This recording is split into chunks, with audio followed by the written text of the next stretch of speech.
Continuando entonces con los efectos económicos de las diversas formas de imposición indirecta al consumo que tenemos, en la primera hemos observado los efectos en la configuración de los precios y hemos visto el efecto de acumulación y piramidación, ¿no?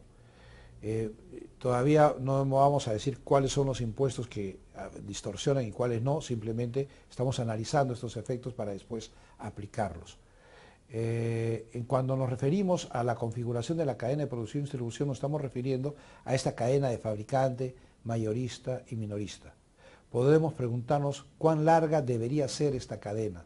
Deben haber muchos intervinientes, muchos eslabones, es una cadena con muchos eslabones hasta llegar al consumidor final, o convendría que fuera de muy pocos eslabones, de la chacra a la olla, por ejemplo, como se decía en algún momento.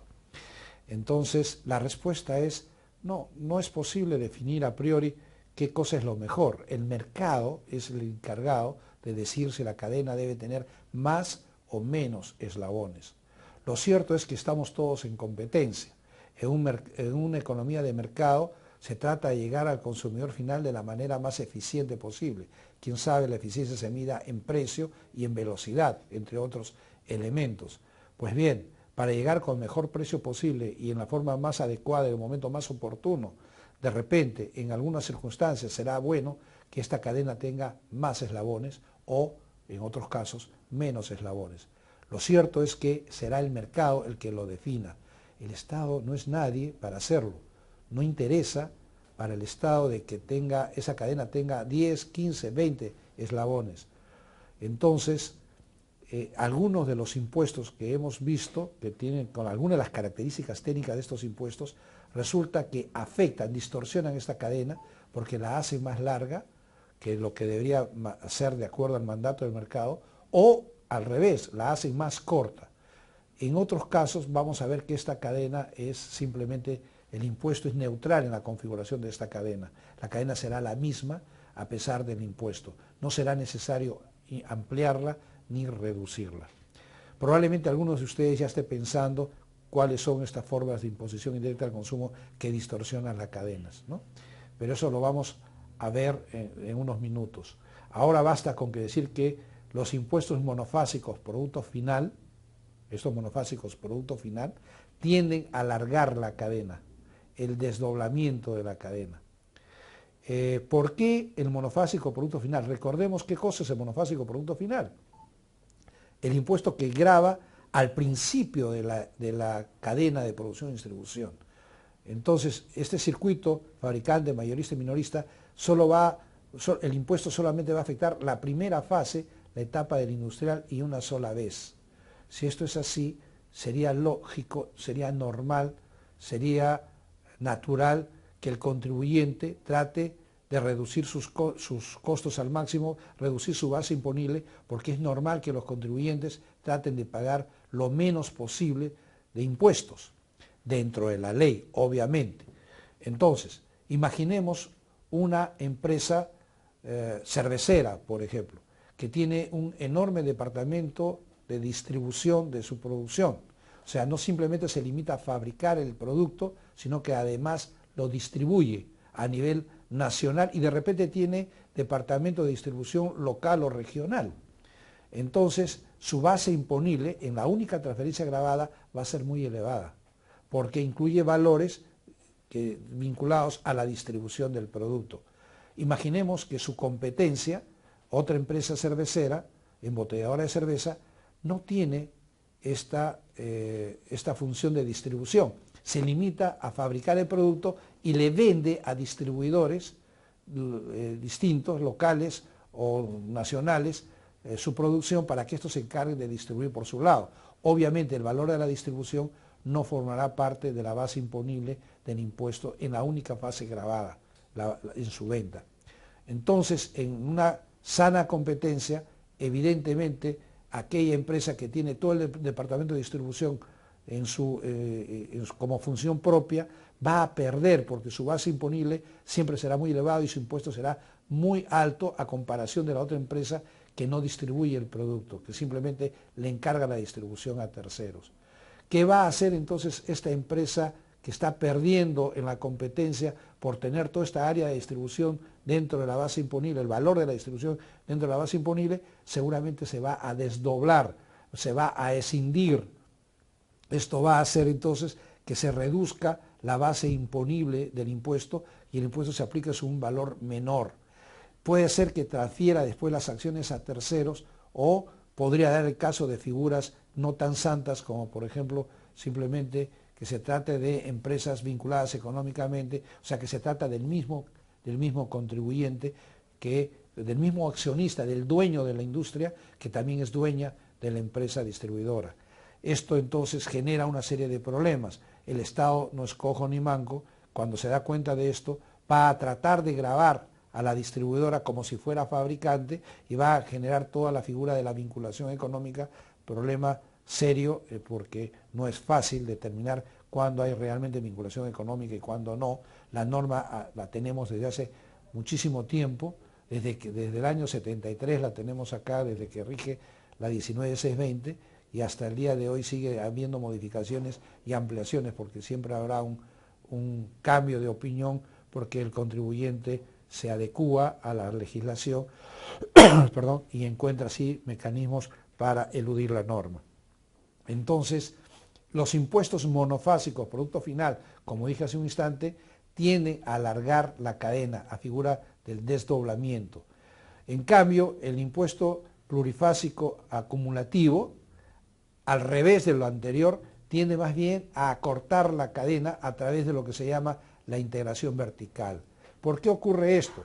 Recordemos el caso de la acumulación del impuesto. ¿Cuáles son los impuestos acumulativos más claros? El impuesto plurifásico acumulativo, decíamos que no es neutral por efecto de la piramidación, la distorsión de los precios y la acumulación del impuesto. Precisamente, como quiera que cuando vende se da con la sorpresa de que mientras más transferencias hay en esa cadena, mientras más eslabones tiene esa cadena, mayor va a ser el efecto distorsionante de los precios, mayor va a ser la acumulación del impuesto y en consecuencia mayor va a ser la piramidación. En una competencia normal, entonces se van a dar cuenta de que mientras más corta sea la cadena, van a llegar al mercado más rápido o por lo menos en forma más barata porque van a pagar menos impuestos. Entonces lo normal va a ser que, a diferencia del caso anterior, lo que tiendan a hacer es acortar la cadena, no a alargarla, no a desdoblarse, sino a integrarse verticalmente, no a escindirse, sino a fusionarse, para que de esta manera podamos reducir el efecto de la acumulación, ¿no?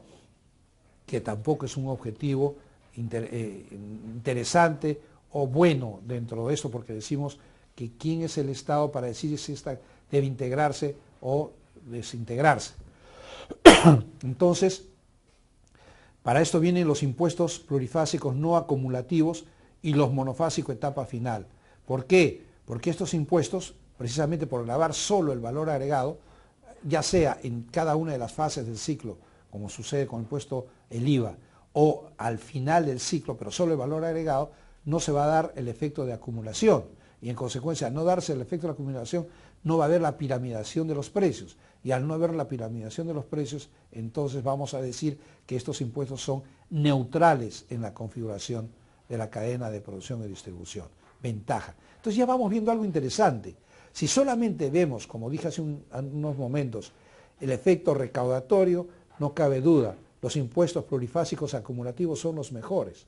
Sin embargo, cuando ya comenzamos a analizar el problema de los efectos en la configuración de los precios y en la cadena de producción y distribución, nos encontramos que justamente los que son tan buenos desde la óptica de la financiación, de la óptica de la recaudación, precisamente son los que distorsionan los precios por el efecto acumulativo y la cadena de producción y distribución, la integración vertical. Y en el caso de los monofásicos, en algunos casos, como el monofásico producto final, distorsiona también la cadena, por lo menos la cadena. No distorsionará los precios porque al grabar una sola transferencia no hay forma de acumularlo, pero en este caso sí distorsiona la cadena de producción y distribución porque al grabar solo en las primeras fases del ciclo, entonces tienden al desdoblamiento para reducir el importe, la base imponible del impuesto y con él la carga tributaria. Eh, el tercer efecto económico es la identificación del componente tributario de los precios. ¿A qué me estoy refiriendo? Piensen en algo que es muy importante y lo vamos a ver en unos minutos también, en el desarrollo de la imposición indirecta al consumo en el mundo, ¿no? Este es un impuesto territorial, este es un impuesto que pretende gravar el consumo interno, no el consumo en el exterior, por las razones que veremos más adelante.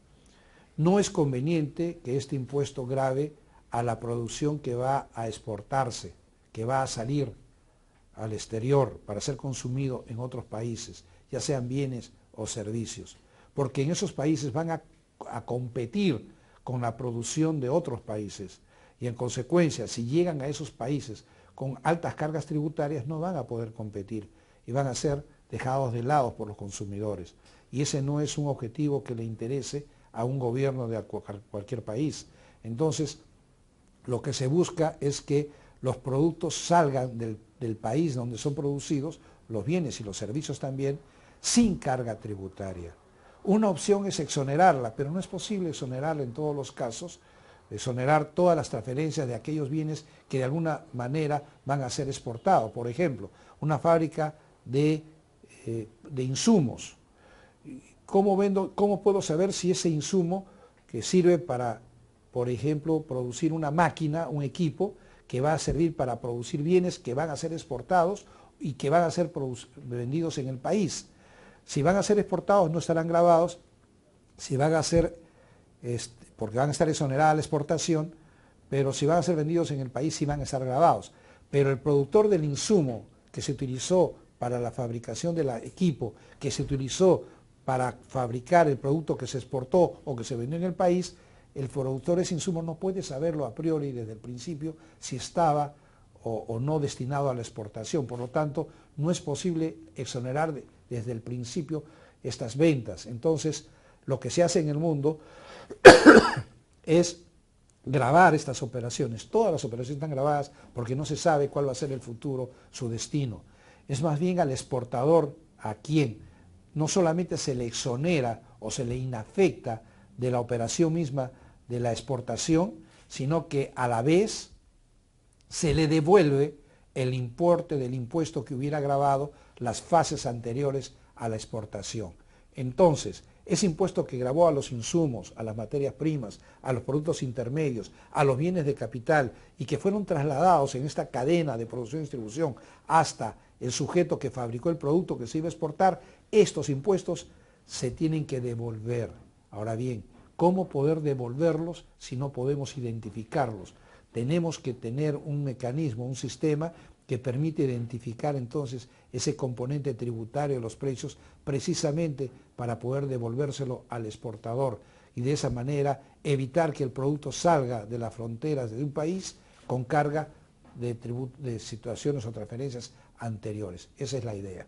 Pues bien, los impuestos plurifásicos, no acumulativos y monofásicos etapa final permiten identificar el componente tributario de los precios. En otras palabras, el impuesto tipo valor agregado, por la técnica que adopta, es posible que podamos identificar claramente el componente tributario de los precios y devolverle al exportador.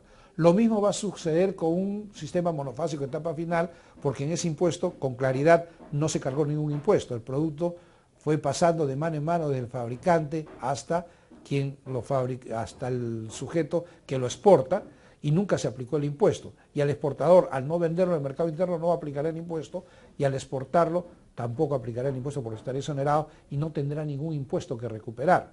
En cambio, cuando estás en el sistema de valor agregado, como si hubo afectación en las fases anteriores, tendrá derecho a solicitar la recuperación. El exportador podrá recuperar así el impuesto que gravó las fases anteriores. En cambio, veamos que el impuesto monofásico producto final va a poder también identificarse este componente tributario cuando sea el productor, el único que está grabado con el impuesto, el que exporta, porque sabe cuál es el monto del tributo. Pero si fuera un acopiador que compra bienes que están con este impuesto, si el mismo acopiador es el que exporta, lo sabrá, pero si ha habido una cadena un poquito más larga, no va a ser tan fácil lograrlo.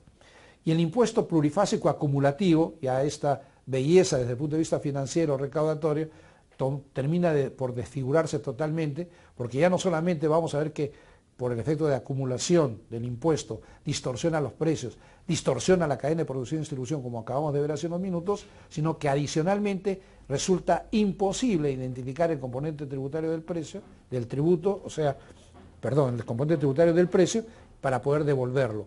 Entonces aquí, si se quiere devolver algo, tendrá que agenciarse figuras como el drawback, que es más o menos un porcentaje, pero nunca será exacto.